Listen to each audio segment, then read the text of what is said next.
Sige. We are going to present our action research proposal entitled Impact of Teachers' Positive and Negative Reinforcement on the Student Submission of Assignment in the ULMS during an assembly session. For our tool number 1, which is the gap analysis matrix, these are what the FS students observed in the class. What should be? All students from grade 2 Moses must be able to read and understand Filipino language. But what is actual is that 16 of 21 students from grade 2 Moses understands the Filipino language, while 11 of 21 from the grade 2 Moses knows how to read. What's the gap? So, 5 of 21 from grade 2 Moses had trouble in understanding the Filipino language, and 10 of 21 from grade 2 Moses had difficulty in reading. So the second is what should be. So all grade 4 learners must comply with the expected output in the ULMS during a synchronous session in the science subject.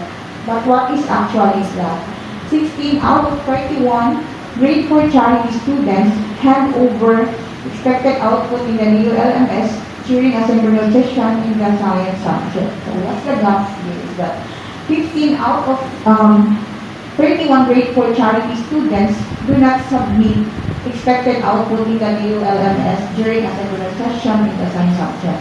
The third, what should be, so all grade 2 Moses must attend synchronous sessions on time. But what is actual is that in the class of grade 2 Moses, about 18 to 19 students attend synchronous sessions on time.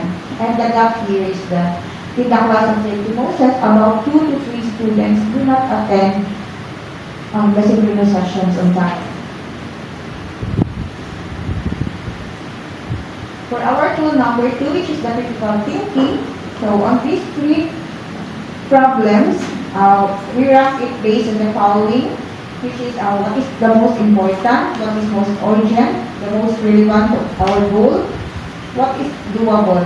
And as we can see that the second gap, which is 16 out of 31 grade 4 charity students do not submit expected output in the ULMS during a synchronous session in the science subject, ranked the highest.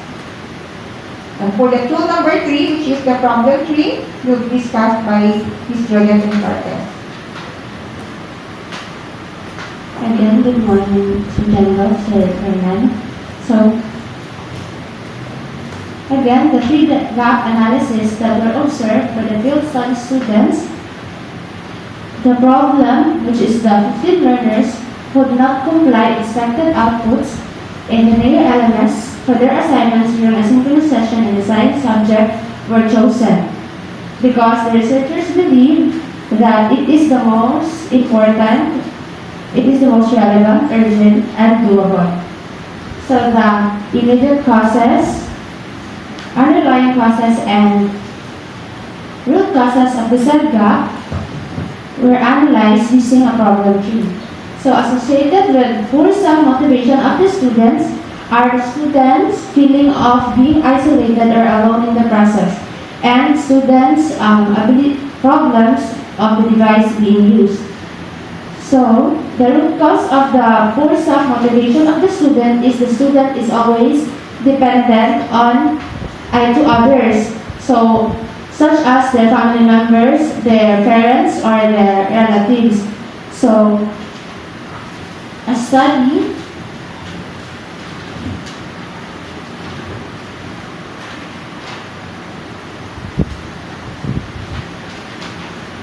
according to a new study by Helena Obradovic, an associate professor at Stanford Graduate School of Education, published in the Journal of Family Psychology, states that if the parents always intervene to provide guidance to students, it will cause the students to not ability to control their behavior, and the students will not fully recognize or comprehend the responsibilities as students can come at a cost. So the parents should be mindful of the level of support that they give to their children because this will encourage the online learners to remain disengaged from their homework, posing a barrier to their academic performance.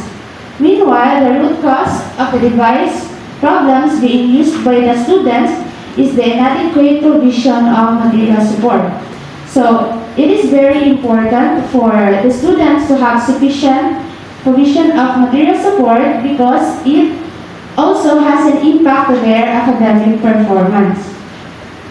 And this also allows students, if they have sufficient material support, this also allows students to not only attend classes on time, they will also submit the asynchronous activities on time because they have sufficient materials that were being provided by their families.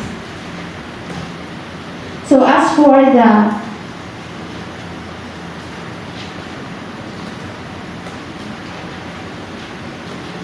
another immediate cause of the students' delayed submission is the difficulty in understanding the lesson. So the underlying causes is the difficulty in navigating the online tools and the intermittent connection due to the lack of exposure and limited devices and the location and type of internet connection. So if the students have lack or exposure to limited devices, it will practically result that the student will have difficulty in navigating the online tools. And as what we are experiencing right now, we have been experiencing unstable connection, which means that there are possible reasons that our unstable connection is due to the location and the type of internet connection that we have used.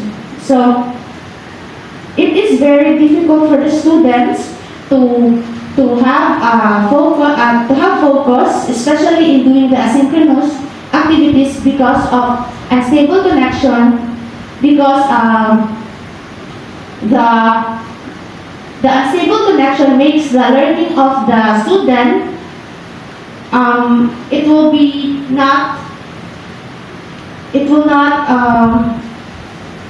the learning due to the unstable connection, the learning of the student is not being met.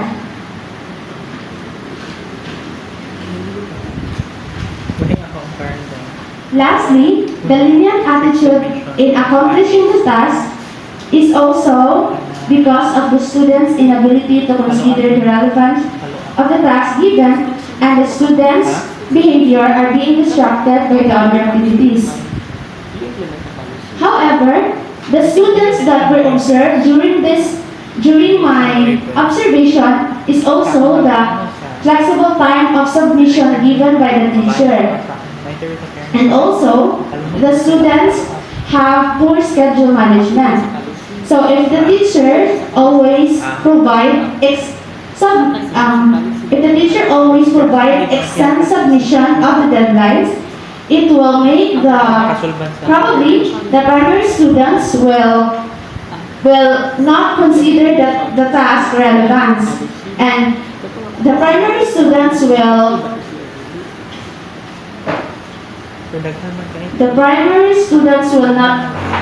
consider it as the teacher allowing them to prioritize the subject according to the level of their preference. And in the side of the teacher, if you intend to be able to meet the specific learnings in that specific day, and because you extended the submission or you extended the deadline of that activity, so the learning or the objectives that you want to meet in that specific day is prolonged. So therefore, if it is not met, so the student's ability to consider the relevance of the task is not achievable, and then the ability of the students to consider it is it will result that his or her attitude will become, he will become demotivated. And then for the students for schedule management, if the students tends to always procrastinate, so the student's behavior, according to he or she will be able to, there are lots of activities that are overload in the new LMS, so he or she will find it difficult which subject will be prioritized. So with that, the attitude of the students is demotivated because he or she finds it difficult to organize the schedule because there are lots of activities na deadline at June nasa. So,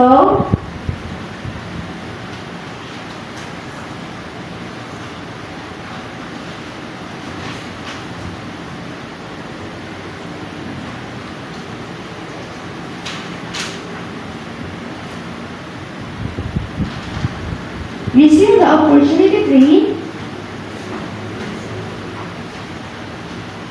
the researcher came up with possible solution to the immediate underlying and the root causes. So as for the motivated students, the students should have adequate provision of material support provided by the parents. So if they have material support, if the parents have provided material support, such as the students have updated devices and then user-friendly phones, so that means that their learning is focused, and then during the asynchronous session they will be able to learn lot of in the asynchronous session. And then for the students should be independent in doing the task. The students should adopt student-centered approach, and in this way they will become independent learners. And for that, they will become eager to participate in the asynchronous activity, which is like, for example, online discussions or forums. So if they are going to participate with that, they can feel that they are being valued, they are being supported or appreciated, or their opinions are mattered, which means that they can feel that they are belong or connected into the online class. So with that, they are being motivated, or they want to pursue higher or more, or they want to excel in the class, and thus they will be able to submit expected outputs in the LMS.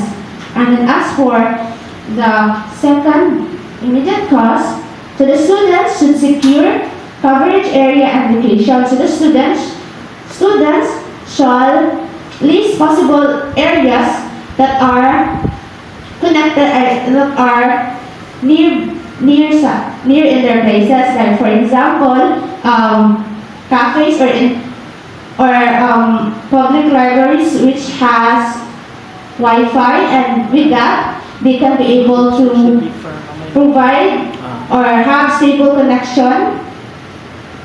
And then if they have stable connection, so they can focus, and then with that they are more familiar and more knowledgeable in the discussion or in the course discussion that being posted in the NAIR LMS.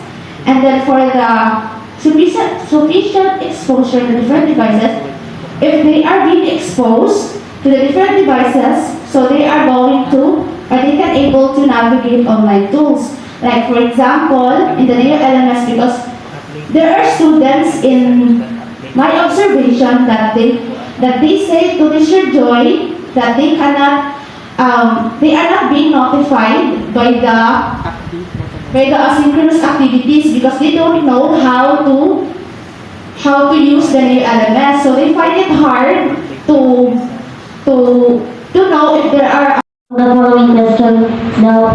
For number 1, what are the main reasons of the students for not submitting their expected output, especially their assignment in the new LMS during asynchronous sessions? For number 2, how does positive reinforcement affect the students' participation in the NEO-LMS during asynchronous sessions? So for number 3, how does negative reinforcement affect the students' participation in the NEO-LMS during asynchronous session?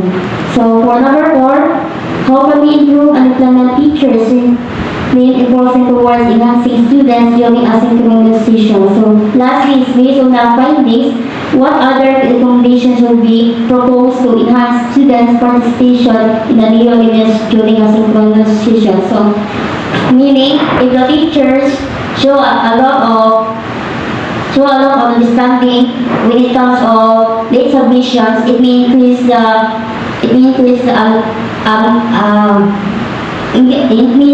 a lot amount of late submission, since the students tend to underestimate the importance of deadlines.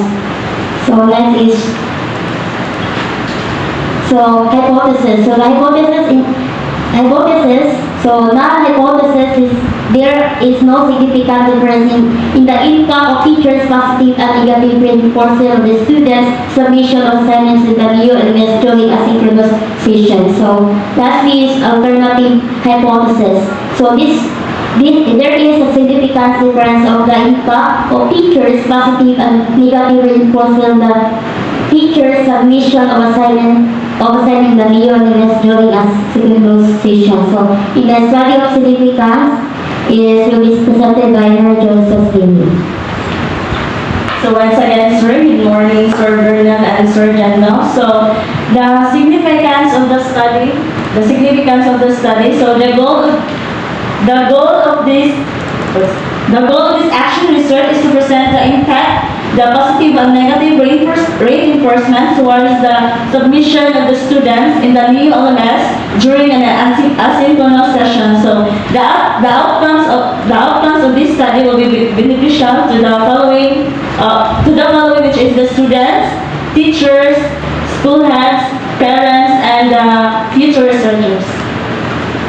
So students, the data collected will serve as a guide for students to accept their responsibilities and obligation as students. So, to understand the implication or consequences of not submitting assignments in time during a synchronous session. So, allowing them to become more disciplined in individuals. So, this will also motivate them to keep working toward their goal while also to learn their own pace. So this study enables the teachers to uncover a new set of reinforcement tactics to deal with students who are uncooperative in their activities, so particularly in their assignments during asynchronous sessions. So this will also assess them in understanding students' behavior and how to handle them. So the parents, the result of the study can help them to realize the important role in their child's education. So this will lead to encourage and support their children on their own towards meeting their desired learning goals in life. So for the school heads and future researchers, will be presented by Rena Polgaria. Once again, good morning, Sir Jango and Sir Jarma. For the continuation of significance and purpose of the study, and so for the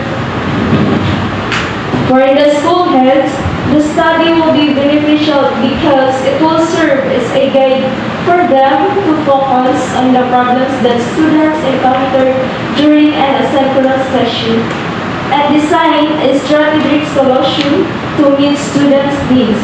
And for the future researchers, this research will aid in analyzing impacts of positive and negative reinforcement by the teachers for their students' behavior of not submitting activities, specifically assignments on time. This study can serve as a model for improving their own action research. And for the scope and delimitation of the study, it is limited to grade 4 charity students at University of Cebu, Lapu-Lapu, campus, who are diagnosed as late passers of expected assignment outputs based on the activities posted by the teacher in the LMS for the semi-final. Meanwhile, the enforcements in this study were chosen as the most appropriate consequences for the students' behavior of considering the amount of time the teacher posted the expected outputs during an assembly session. And for the methods and design, it will be presented by Ms. Dayan Gonzalez. Good morning, everyone. Good morning, co-researchers and Surgeon Dr. and Mr. Corona. So for methods and design, so this quantitative research is going to apply a quasi-experimental type of research design. So the instrument that will be used in this research is a Likert scale. So this Likert scale, it will compromise the questions about the research topic, that is about the impact of teachers' reinforcement on the students' submission of assignments in the new LMS during the synchronous session. So however, based on our observations as researchers, so there are 50% of the grade 4 charity students who do not comply with the submission of assignments that was being posted in the new LMS during a synchronous session. Next slide, please. So to systematize the procedure, so first, the researcher will ask the teacher about the update of the submission of the students in the new LMS. So to specify the number of students who do not comply the expected outputs. Then, a survey form will be prepared and validated by the grade 4 charity teacher. So before it will be sent to the student, to determine the possible reasons why the students did not submit assignments during asynchronous sessions. So after tallying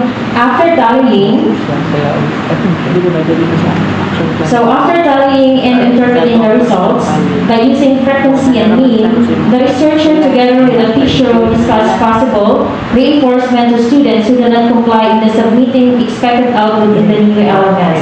So in order to implement reinforcement in the class, the teacher must conduct weekly updates to assess how many students who do not comply in submission of expected output in the new LMS. So the said weekly update will help researchers to identify students who do not comply submitting the assignments in the new LMS. So researchers will then ask permission to the school head to conduct for the approval of the scope of the study. So if the study is approved, researchers will conduct the survey and tally the results. So after that, teacher together with the researcher will hold meeting and orientation to parents and guardians of the grade 4 charity students about the title, scope, objectives, and significance of the study to decrease the number of students who do not submit expected output in the new LMS. So thus this study will use the quasi-experimental type of research and t-test of correlated samples at 0.5 level of significance in order to know the impact of teachers' reinforcement on the student submission of assignment in the new LMS during a synchronous session.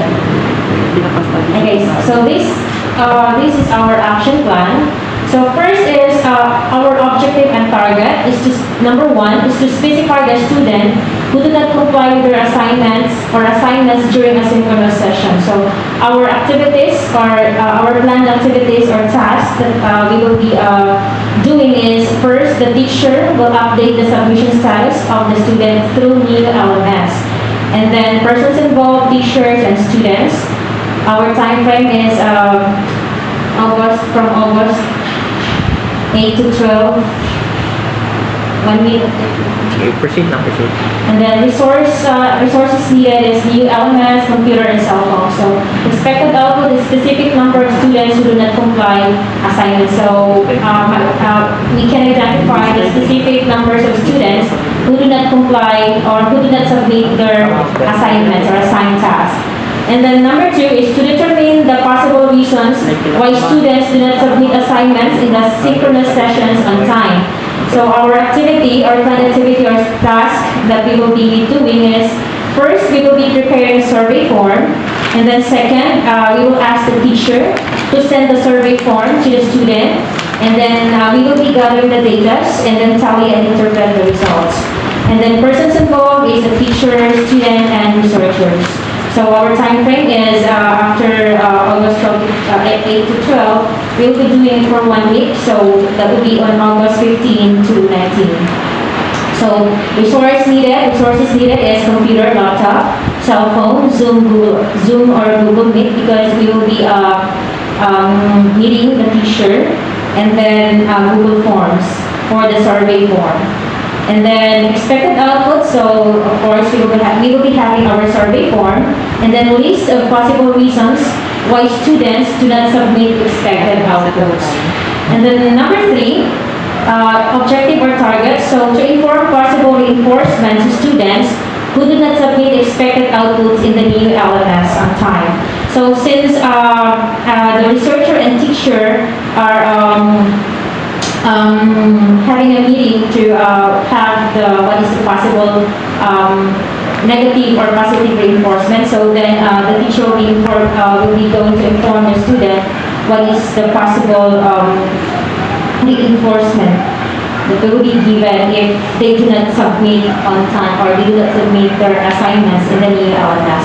So our activities or tasks that we will be doing is, first, we will be asking, we will ask permission from the teacher for a virtual meeting. And then during the meeting, researchers will discuss recommendations of possible reinforcement. So it's either negative or positive reinforcement. And then the researcher will ask the teacher if the proposed reinforcement will be approved. And then persons involved, teacher and researchers. And then our time frame is from August 22 to 26, so 1 week. And then resources needed is computer, cell phone, laptop, Zoom, and Google Meet. And then our expected output for that is we will be having our list of possible reinforcement, positive and negative reinforcement. And then that's that approved positive and negative reinforcement. Okay, number 4. So to know the updates if the recommendation will be effective. So the researcher will ask the teacher for weekly updates via messenger or email. So we will be asking the teacher or requesting the teacher to also give us an update of those students who do not submit their assignments in the new LMS. And then we will be gathering the data and also tallying and interpret the results. So persons involved is teachers, students, and researchers. So we will be doing this on August 29 to September 2. So our resources is computer, laptop, cell phone, messenger, and Gmail. So we will be for our expected output. So we will be having our weekly update to specific number of students who did not submit expected output. So that's it. So number 5, to propose to the school head on the scope of the study. So this one we will be asking permission to the school head or the principal by sending a letter and to the school head to propose the scope of the study. So if approved, the researcher will send a letter of consent to conduct a survey. So we will be conducting survey and also we will be tallying and interpret the results of based on our survey. So persons involved is researchers and school head. And then time frame is from September 5 to October 15. And our resources needed is computer, laptop, cell phone, and Gmail. So school head, it will be sending the letter, so possible school head will agree with the proposed recommendations. And then number 6, uphold classroom policies on submission of graded outputs like assignments, activities, and etc. So teachers will, our activities that we will be doing is teacher will orient parents or guardians about the late submission policy, and then teacher will implement the approved late submission policy. And then persons involved, teacher, student, and then we will be doing this one, the orientation on November 7, target day. And our resources needed is computer, laptop, cell phone, Google Meet or Zoom if we can do it on face-to-face setting. So, and then NEOL advanced. And then expected output is the number of students who do not submit expected output will decrease. So that is our main target here in our research. So that's it. Thank you very much.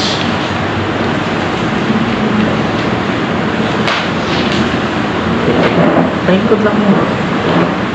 Ay, bilig na makakuan ang microphone, no? Maabot ba dire? Hindi na ko nalatot ko. Maabot? Gusto ko nang mag-senta. Sige. Mamuog? Okay na? Sige. Thank you, researchers. Kuan lang. First is, with regards to the delivery DI, for the next group, kung mahuman na mo, kindly inform them, wala rin ang sulti na to at first, kindly inform them to limit the presentation mga 30 minutes. Kaya para the rest of the time will be used for the suggestions and feedbacking. Okay? Sige. And this time, we will have the suggestions. We will begin with the suggestion by Sir Jendel, who will focus on your rationale, and then together we will have a comment also on the opportunity tree and also the SOP as well as your action plan. So mga ang flow na to. Okay? And then other areas that we have to highlight and improve. Sir Jendel. Alright, researcher, we would start first. My comment will be divided, my part will be divided into two parts, clarifications and findings, and then lastly would be my recommendations. What I mean with clarification and findings is that what are the things that I would like to clarify, and what are the things that I have seen to be improved. Okay, number one, let's move on to the gap analysis. Based on the manuscript, I have not found where is the source of this data. The last part sa action method. References you need? What's in the references? Study na divided ng What I mean is the data where you got the 16 of 21, 16 out of 31. Okay, so if that's come from the teacher, we have to highlight it that this data was given, okay, or feedback by the cooperating teacher. Okay, because we have to be very clear on where did we get the data. Okay, so that's the number one clarification. Okay, so moving on, you have three problems. Among the three problems, you zero in problem number 2, correct? Problem number 2. So in problem number 2, you have found out that there are three possible reasons, right? Okay, poor self-motivation of the students, difficulty understanding the lesson, and lenient attitudes of the students in accomplishing the task, which I think it was beautifully constructed. Very good on that. Now, my concern is a bit on the opportunity tree. Moving on to the opportunity tree. Question, researcher, why among all of those solutions, 6 possible solutions, why did you choose, or why did you zero in the solution that teachers should be firm on the deadlines of the submission of activities? Go ahead, please. Because based on my observation, sir, is during my observation in teacher Joy, sir, is the students were being given already the submission date, and then teacher also allowed them to submit late. Still, they did not submit on Go ahead. during sa atong like how limit na siya ba? So, needed na submit ni teacher ang katong output. So, based sa ni teacher is, if hindi makasubmit on time is deduction sa salary nila. And then, still, sige hapon o ganang update si teacher. So, there are students na di-submit, but there are still students na wala hapon submit. So, usahay kadalasan yung mga take of 30 minutes teacher na sige, balik-balik sa kuan grade asynchronous session. She had her follow-up during the synchronous session. Okay, but your answer should be reflected on the gap analysis, but not in the opportunity tree. Okay? For example, you may include, aside from the data that you have mentioned, you may also include there on your statement that the non-submission or low submission rate of the students in the asynchronous could also reflect on the teacher's productivity. Okay, but that would be discussed in the gap analysis paragraph, but not in the opportunity tree. Because my question is, why among all those solutions you zero in with that? What are your criteria?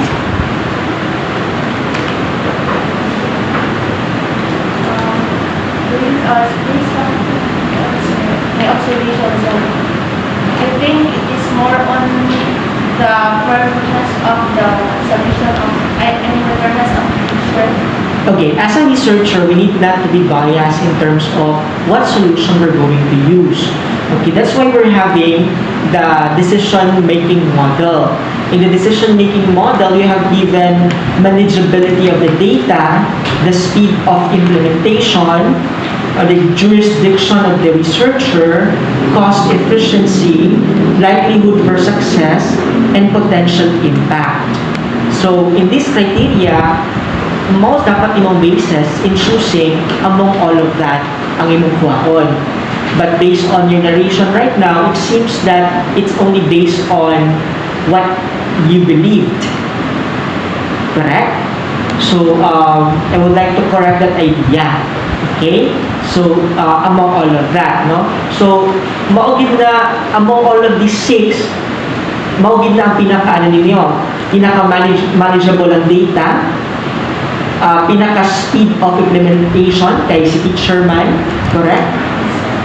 Cost efficient kay si teacher man kung ang mo ang mo gasto, pero dili mo possible na mugamay in terms of the jurisdiction of the researcher, because how willing the mentor or the teacher to do the activity.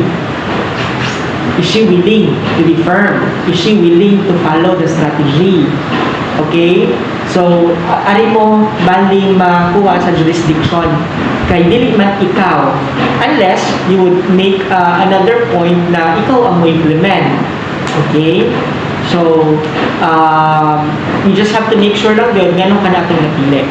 Now, based sa yung napili is that the solution that the most receive the total points is that the teacher should be firm on the deadlines of the submission activities. Okay. Firm in what sense? By giving them a reinforcement that, for example, sir, and everyone teacher is kas-aral naman si teacher o ganang assignment during sa okay. Duham na hindi ka ako kasi synchronous nga session, sir. So, kas-aral na siya mga sa balik extended na niya another synchronous session. So, yeah, what do you mean by firmness? We're going to What is the teacher expected to do when you say firmness? use the reinforcement, sir. Such as? Like, if dili mo operate during sa, kaya kung naroon naman niya sir na during sa iyang account kay open mag-share screen sa siya na nagpinigay LMS. So, that too, like, first is iyang warning ng students. And then, the second one is, if dili gihapon is, they will assign ang student or class monitor, like sila dito sa usa, nang nasa lang role, nagkasala sila papalimot ang may sila si pili na sige. Okay. So you're trying to say, or the team is trying to say that because when you see firmness, you submit or not, I don't care. That's the deadline, right? Firmness mo ka. Firm ka. Correct? So maybe what you're referring into are the strategies teachers are using to make the students submit. Are we now on the same page? Okay, because that's why when I read about firmness, because when I say firmness, dapat na kay policy nga implement. Na-strict yun ka. By the paper yun ka. Meaning, if I said you submit it 2 days before the deadline, you have to submit it 2 days before the deadline. That's firmness. But maybe you're referring to the strategy. For example, one strategy that you mentioned is that the teacher have peer monitoring, wherein you let them group and then they individually as a team check on themselves if they submit it or not. Correct? Is that what you're trying to say a while ago? Like, example, sir, sa karong nga week, like, sa kapag monitor, so siya ang So another strategy na po na, rotational na, para ang bata, responsible po siya. Kaya kung ako ang mag-monitor, in the next moment, maka-feel makugsad kung di ba, kung dili sila mag-submit, so ikaw, dili na ka ang monitor, kung submit na ka, kaya manuwi mo ka sa monitor, kaya naka-experience maka, that's a strategy. But that is not firmness. Because when you say firmness, maybe, what's on my mind a while ago, in terms of firmness, is that the teacher created a submission policy, wherein, dito nakabuta ang mga polisiya niya, na dapat, iya yun nang i-follow ni bata. So, strict yun siya na. Pero as you go on with your explanation, so I think we need to change that statement. Maybe that statement should teacher implement strategies in monitoring the student's submission. Correct? Did you get the point? Diba? So, ang atong goal ni dili kay ang teacher na siya yung mga different strategies. No? Okay, so if that would be the case, it will also now change your statement of the problem. Now, the goal here in your study, ang goal na ninyo karon kung kato-ato ang ang solution na the teacher mag-implement o mag-employ of different strategies in monitoring the student.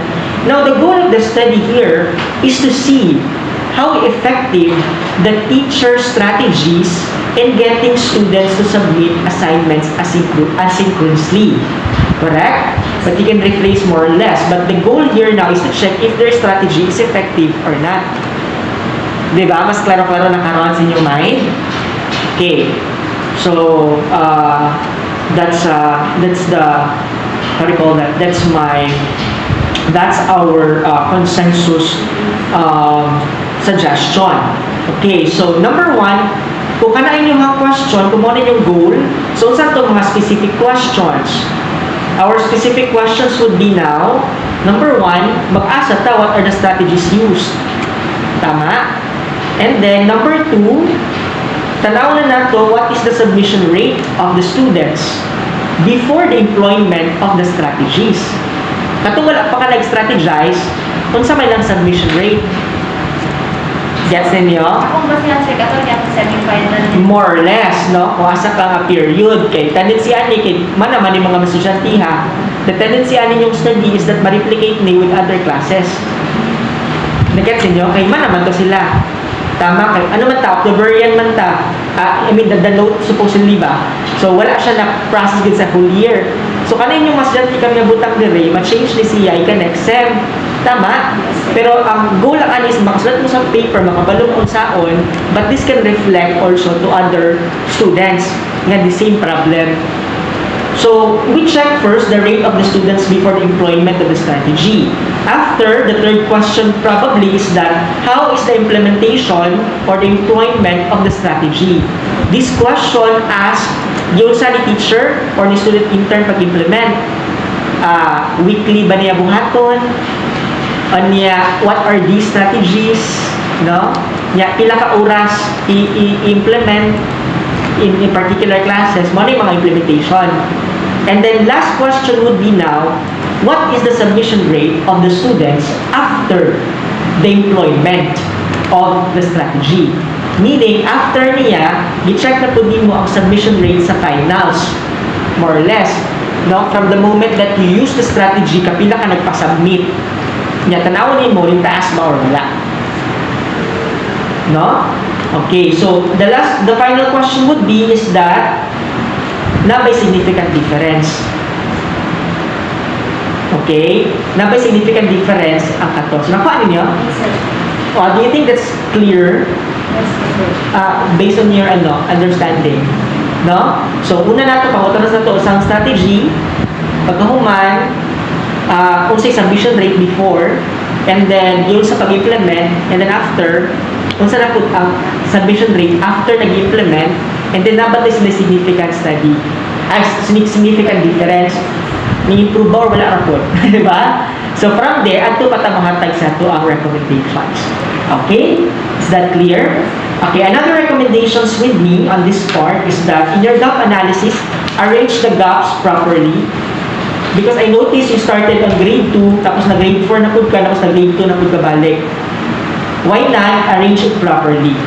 Number 2, when have it only in one paragraph, ayaw na kayo explain further. Okay? Para din samok tanawon. Okay, with your paper. Na-notice na ko is that namoy times sa inyong manuscript na maski murag ano ba, pwede na dito nga paragraph ibuta pero nagbuhat ako ko another paragraph. Tapos di sila mag-connect because sa storytelling, okay, when we make a problem, dapat more siya storytelling nga na ito ang mga problema, gisunod-sunod din mo pagstorya. Pero ang pagkasunod-sunod niya, klaro. Dili lang siya nga, next problem na po, next problem na po, next... Mura, ang naitabo nito kay, the istorya ko sa problema, the next sentence, another problema na po. So if I'm the reader, I would not gonna get it right away. Katama? So instead, we say, these are the observations that you made. One observation that you have made is that, in the grade 2 Moses class, blah, blah, blah, blah, blah, blah, blah, blah, blah. Okay? After that, move na po kasi mong next. Mana ka nga, another problem that can be seen and observed is that, hindi na po, completion. Tapos, another suggestion, have it in a percentage instead of a row number. And then, include the sources. Okay, the teacher, the cooperating teacher mentioned or confirmed that 16% of her class, for example, do not submit, then expectedly that all of them should submit. Gets it, nyo? Okay. In addition, the cooperating teacher implied that this also make some, connection to her productivity as a teacher. One could be, as you mentioned a while ago. And then, highlight also, di ba, na-istorya natin mo tulo. Na-istorya natin mo tulo ka problema properly in one paragraph. Mo ending ka, anak, o moingon ka nga, highlight that these problems can also be a problem in other virtual classrooms. Tama? Kaya tendency ani mong good is that in the next thing yung study, dili na itong mga classroom. So, gi-reflect na nato ba nga, kini nga problema, dili lang ni siya possible nga naa diri nga classroom. It could also be possible in a different virtual classrooms or regular classroom. Because sooner or later, basin dili na mag-submit sa asynchronous, basin mag-face-to-face na. Nag-gets ni mo? Okay. Sa problem 3, i-change lang ito natin gamay. And then, more studies to be cited in every possible solutions. More studies pa, ha? Okay? And then, ang problema na ko sa inyong pag-cite is dili APA. Ang inyong ikopyahan sa pag-cite ninyo kay katong akong gihatag ninyo. Di ba ni anak ko ninyo katong paper kay dili pa to siya APA? Parehana, the journal. Dili naman ni anak. According to, di ba? Mo naman na. Tapos, in-text citation dayon. Okay, so, I think some of you here, there are some, we got it, but there are some also na dili mao. Right? According to Achieve Virtual Org. Kung saan man ang Achieve Virtual Org? Is this a study?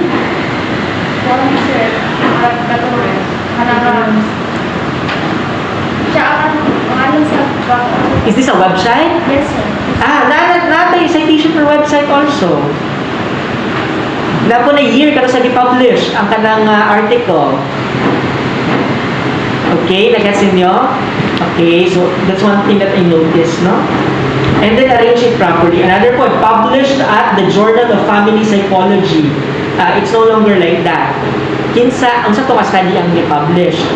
Na kinsa author, more na ibutang sa in-text citation.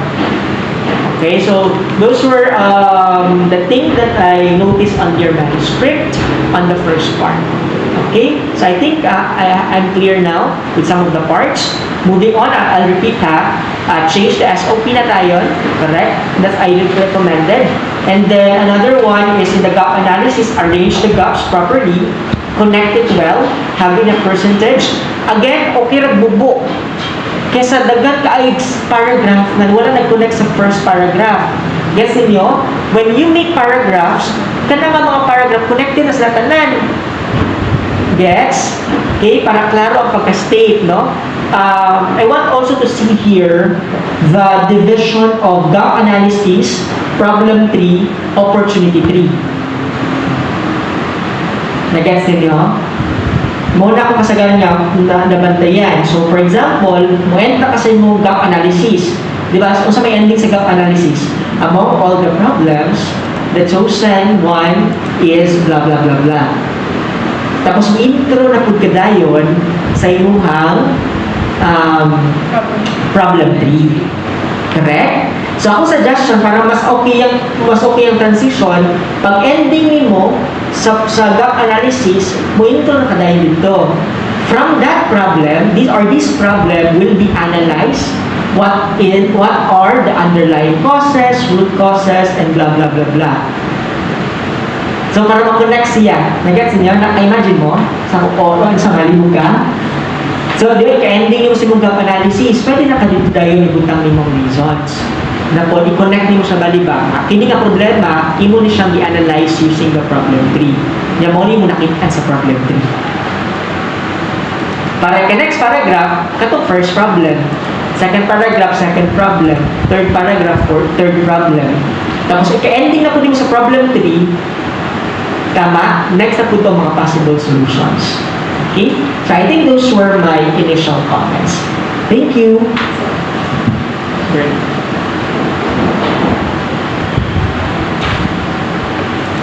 Okay, thank you, Sir Jendo. On my part, I will focus on the methods and design. But before that, I add on the suggestion of Sir Jendo in terms of the citation. You have to make sure on the number of citations that you put in the in-text mo pud na itong makita sa references. Say for example here, in your in-text, in the narration, namin the site si Mackenzie and Gold 2004, si Truman and Hartley 1996. Pero wala na to na siya nakita dito sa references. So, you have to be very careful. That's why I suggested katong last time na to that you use Zotero. Okay, para automatic na siya nga kung insa to yung i-cite sa in-text mo, appear na siya diretso sa references. Okay? So, again, the idea here, whatever atong design in-text mo, appear na dito sa references. Alright? So, kindly recheck on that. And then this time, for your methods and design, number one na ko let me ask, since the students or that you will be having in interns will be different, dili naman sila kaning grade 4, dili naman sila grade 4 in next school year. What are you going to do first? Will you be, since you, more or less you will be your first semester kay August man na. So, what are you going to do first? In terms of kung ato gihapon ni siyang i-apply on that classroom nga inyong ma-assignan mo. Kay bago pa ba yan nag-start ang klase, ana, so wala pa kayo may mga food. Di ba? Di ba, August mag-start, so wala pa kayo ipakasubmit. Maybe ginagmayra. Kaya kung kana lang, dili para ayutan na siya definitive na kuan, na basis. Sa may kuan ninyo, ang nothing na plan. Ang una-unang buhaton. I think, sir, is the student teacher sir ay supposed to ay usa sa kanang close ay pagumang ko sa akong close friends sir basta lang mo sir is sa ilang sa ilang niya LMS na sila portfolio dito which is dito nila ipamutang bitaw sir ang mga including the assignments sir. So kami ko sir. Baguhay pa ba sila ng grade 5 ate? So, ang data, Hindi ka to wait for agenda. you are not sure man nga kung ato mo ma-deploy sa Manila. Di ba Manila man eh? LM? UCLM, o si UCLM. But you're not sure kung katuli hapon siya nga teacher ang makuanan mo. Mag-open up yan po ng public. Oo, yan. Nampoy, there's a chance what wala ta kabalo that you may be assigned to other areas. Okay? So, other tubag po dito ha? Pagbasig si kuan si Kakis na ang nagsigi kuan. So, ana. So, what can you think of pwede ninyong buhaton una?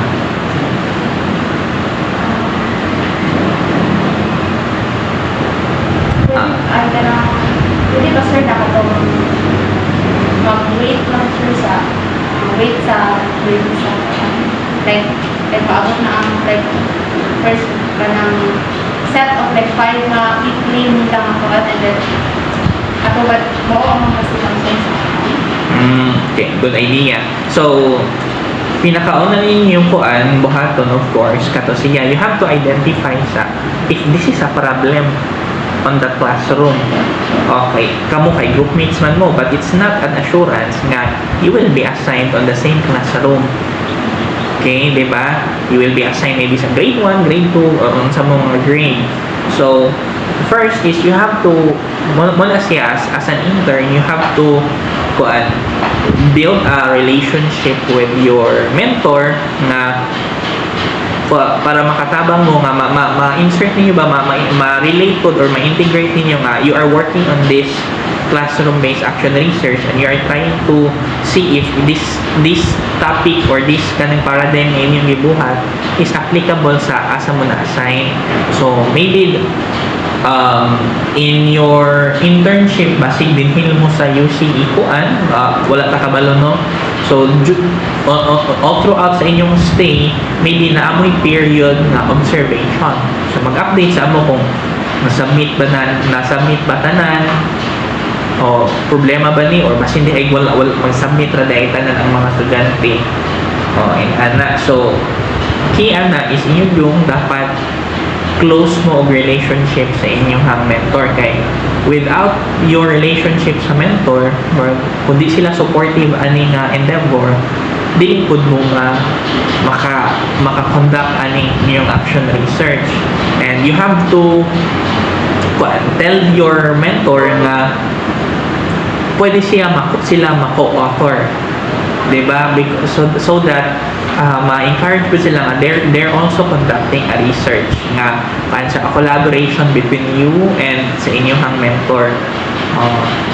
So mo na siya ang number 1. Ako na ang mag-observe kami tanan sir sa respective na Kamo kay kung nag-uyog mo sa classroom pwede, pero kung dili mo mag-uyog so you have to mag-observe yun mo. Halag din sa mo ang kuan kay kanang problema ang submission. Sa among apod problema ana. So asa man to ang pinaka kuan ninyo, pinaka dako og problem na inyong kanan. So kisa man to nga klase ang inyong fokusan. Ana dayon. Sunod mo to siya, you have to specify you have to my question kinsa man ni inyong kanang fokusan katong mga wala ni submit katong or katong mga late ni submit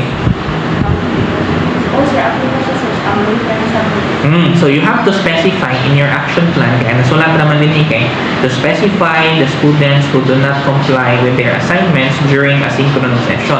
So you really have to specify, maybe you can say to specify the number of students with late and non-submission of outputs. So ibutang po ninyo ang katong unsa to nga mga period, is it first quarter or on the month of unsa ni nga month, or apil ba pod ang second quarter of outputs in the first quarter and second quarter, kay para mo to basis nimo nga okay mo ni imo ang baseline number na from, for example, first quarter kay murag out sa batang na po kabuok outputs mo ni ang percentage sa mga students nga late mo submit, mo ni mga percentage sa students nga wa gyud submit. So Sir, assignments ko about sa kanang lato dito so like dapat 20 over 20 na sir. Apil ko na sir. unsa Kanang ang rating per assignments sir ba? So included rin ako na ako per ang submission lang. I will ask you that unsa man ang inyong focus. Are you focusing on the grade sa student or are you focusing sa kung nakasubmit ba sila? Submit na kay kung moingon kang grade, meaning part na sa inyong study, which did you include it? Wala ra. So kato lang ako ay submission. Kailangan naman siya nga aspect kung moingon kag sa grade na po. And then next is, of course, nakabalo na ka nga kuan. So, let's correct it hapon nga, kabalo ka nga, maning na percentage of students nga wala nakasubmit, maupod na yung mga percentage sa late.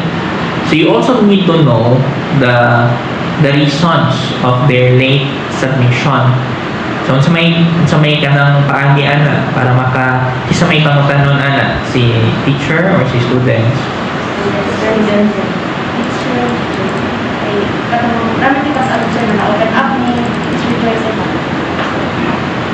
during sa synchronous session sa mga na sa iya ka mga estudyante nga ay problem sa family na open up mo sa class or pagkuhan siya nga katong estudyante sa iya ka open up so parang kasi hindi siya applicable sa mga so like ang mga transaction is between teacher and student.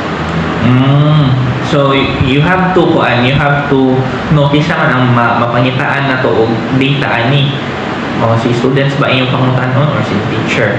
You have to clear out din sa inyong action plan kung sa inyong pangutanon. Dayon, of course, In addition, sir, at least good thing na siya kay na naman may kanang paper na ang imo na lang ilisdan are the specific data. Like pinaka-percentage sa kanila klase. No? So, na may format daan. You have a template already. So, kanang mga charity, mais May na oral ay ninyo. may lisdan. Ang data ra ba? The data, pila ka percent. So, Yes. sakto. Very good. And then, next so, ang naadinhin ninyo after sa ikaduha is the third, to inform possible enforcement. So basically, nihatag na mong suggestion din ha kung ansay buhaton ni teacher. But, which is, asa may dapat kuan mo sa strategy or mo ask mo og approval sa nga you will conduct this classroom-based action research. Kay murag kuan pa man to, murag initial pa man to ang katong wa ka submit niya. Alam mo niya mga reason. So mangita tag paagi para mo gamay in a form of research. So what are you going to do man? Mo data gathering diretso ka or mo implement? So mo asa mo approval. So of course, pinakauna ni teacher man sa iyong man ang dapat close mo ni teacher, nindot mo og relationship para nindot ma-successful ang implementation. So after ni teacher, so of course mo sa principal sa basic ed nga ma-approval nga okay, we will be conducting this ana. Okay. So will of course with the kay naman yung intern naman mo with the approval code and recommendation sa inyong coordinator and your teacher and the dean po na to. ana siya ha, in terms sa asking for approval. So na approval on the college part, na ako'y approval on the basic ed part. And then mo na kung na-approve na dito na dito ninyo mag-determine mo sa mga unsay mga strategies nga gibuhat ni teacher, di ba? Maman to inyong na opportunity 3 na unsa mga strategies, and from there i-implement na ito ni teacher ang strategies, or maybe inyo pong tagaan o kana suggestion sa inyong na-think nga solution, di ba? Kung kamo unsa man to ang, di ba, ang ato ang opportunity 3 katong na pang-up na to is unsa ang mga monitoring strategies para makasubmit katong mag-assign of students. Kasi nagkuha na si teacher ana kama or kamo ang nag-suggest. Kamo'y nakasuggest ana. Oo. So maybe inana mo na inyong murag treatment kintahay. Pwede you may also think of other. Hello. Natangtang? Hello. Okay na. So, pero di mo musulti dayon nga mao ni buhata. So you have to ask unsa yung mga pambuhaton, and then maybe you can suggest pa dito ni buhaton mga as part of our intervention kasi hindi ay makatabang. But you do not just suggest one. Hatag mo other strategies niya. Out from there, it will be a collaboration between you and your mentor na sige basikan ni murag kuan ni nato. Let's try if this is effective na. So mara na siya sa katong implementation of the strategy. So you will implement it kanto siya consistent nga, for example kato yung na-think, then sakto na tong updates, more siya regular updates nga kaning output pila man ang nagbuhat mo aning nga strategy niya, na-task, pilay nag-submit on time, late, o wala yun submit, and so on and so forth. Hantod kano sa man ninyo iikuan, kano sa man mo kutob mo musta. Maybe sa first reading. Maybe sa first and second reading. First and so inyo na i-specify kasi once clear ba na sila, di ba? Nga hantod kano sa raman mo magstay dito, di ba? So you have to determine hantod kano sa mo mag-monitor, nga hantod kano sa mo check sa difference. Like di ba, yung mangutan naman mo yung una nga data daan nga before mo naghatag sa strategy mo ni mga number of students nga late, on time, o wala gini submit.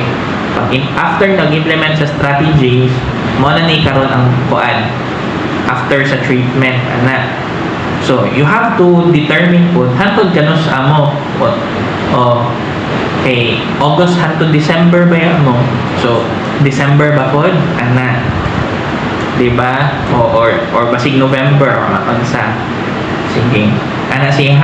And then do you know understand the flow say mag-una sunod-sunod sa inyong pambuhaton?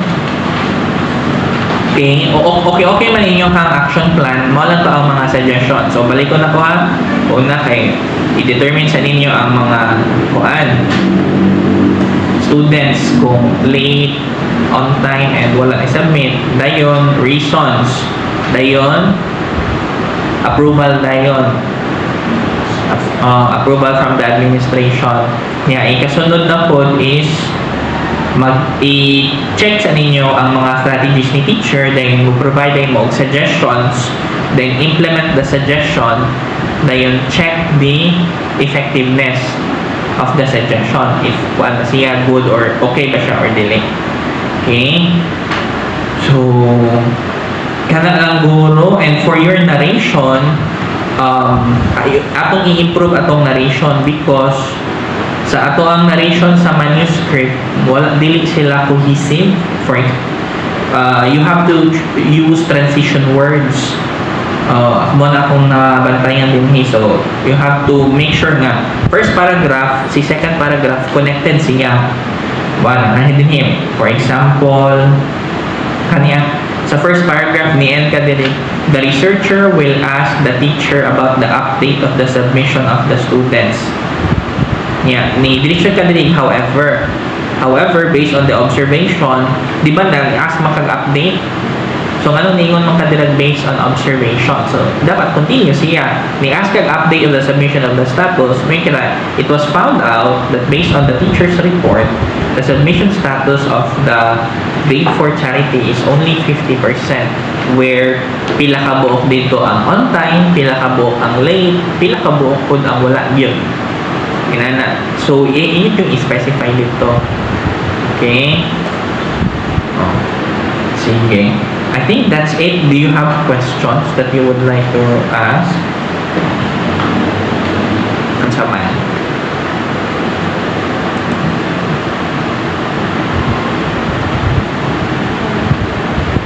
Ansa man?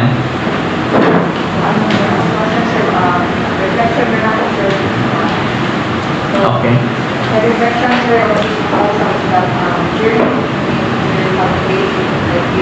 Kung ano, kaya loud din ating ma-loud din ba? Or you just have to use the microphone. My reflection on this proposal, sir, is that during decision making, we have to base it on criteria, not just on what we do. Okay, thank you.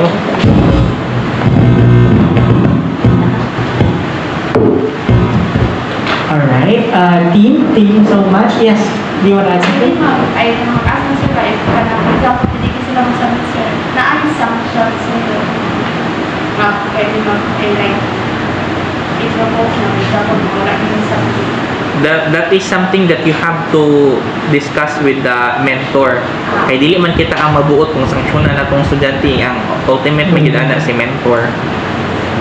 Oh, yes. It's a strategy. No, strategy It's a siya. strategy.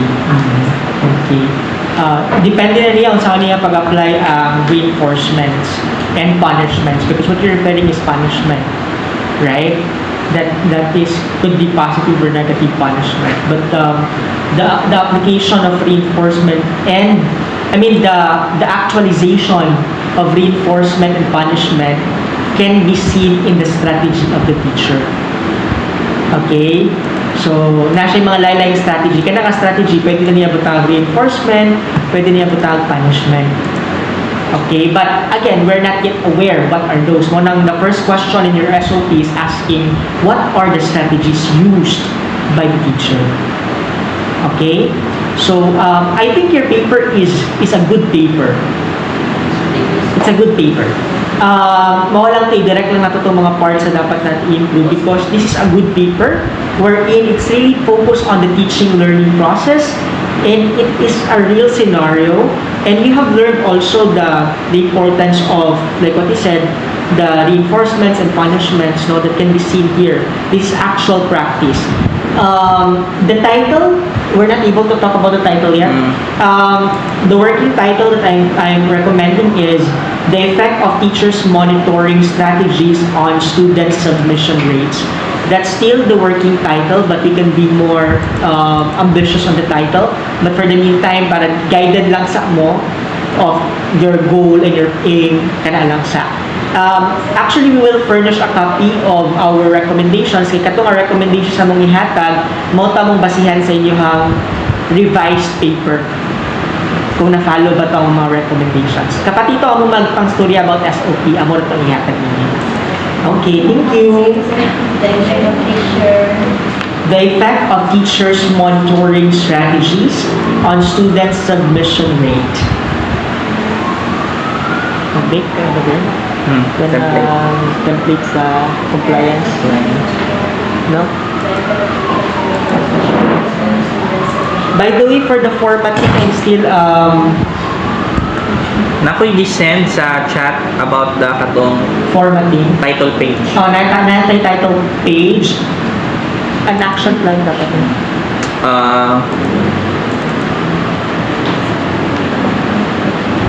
Kasample. Oh, kanala guro na. Sige, so we follow the format as well. That's part of the recommendation. Oh, do not forget the paging, ha? Wala mo yung mga page number.